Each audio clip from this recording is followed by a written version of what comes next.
to Rue's life. So yet again, I'm in the polytunnel, but what I want to do today is crack on with the outdoor beds.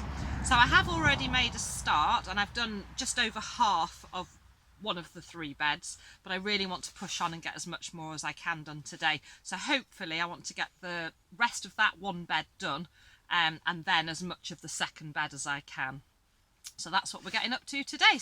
So the polytunnel, as you know if you've been following me and you've seen my previous video, that's all clear and ready for winter, apart from the sunflowers, which I just wanted to let them flower and finish.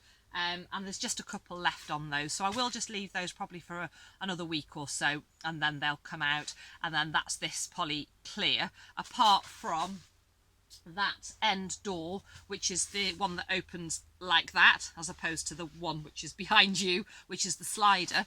And in the winter months, because that's got the mesh on it, we actually seal that door up and don't use it through the winter, and we batten it with some protection, so bubble wrap, or I've got some of that, it's like a plastic with the fleece in the middle, so we'll batten that down and insulate it.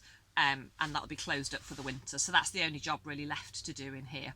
So enough waffle, I'm going to crack on with these beds.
So I've been working really hard this afternoon.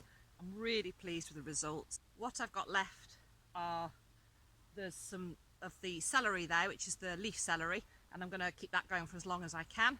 And then just over there is a alpine strawberry, and again I'm going to leave that in situ. But that's these two beds completely clear now, and there's just down in that bed was the squash bed, and there are still a few squash there.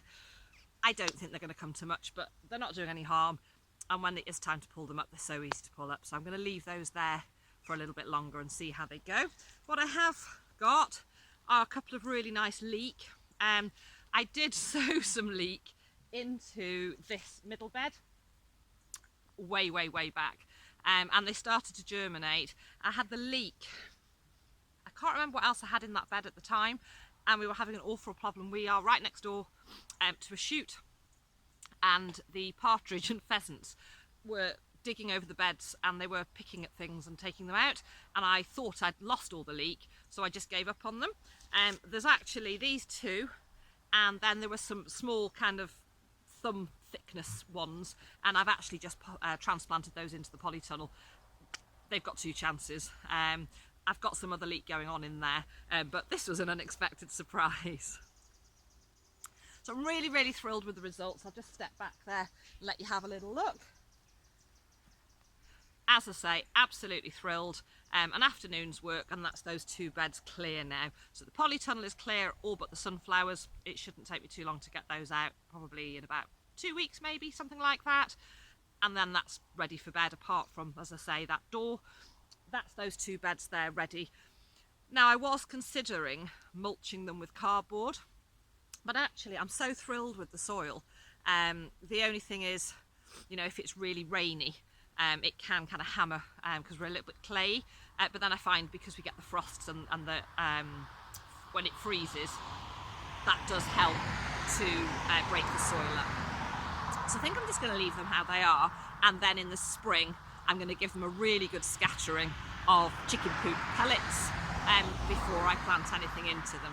Now, just for completion, any of you that haven't been following me, these beds are entirely no dig, and if you look back on previous videos, you'll see how I actually made those beds originally. So essentially it was just by covering them over, completely suppressing the grass. So if you look beyond those beds, that grass is, you know, this was just a sheep paddock, which we've now converted. We put the polytunnel up, and then I wanted some more veg beds, so it's become the plot.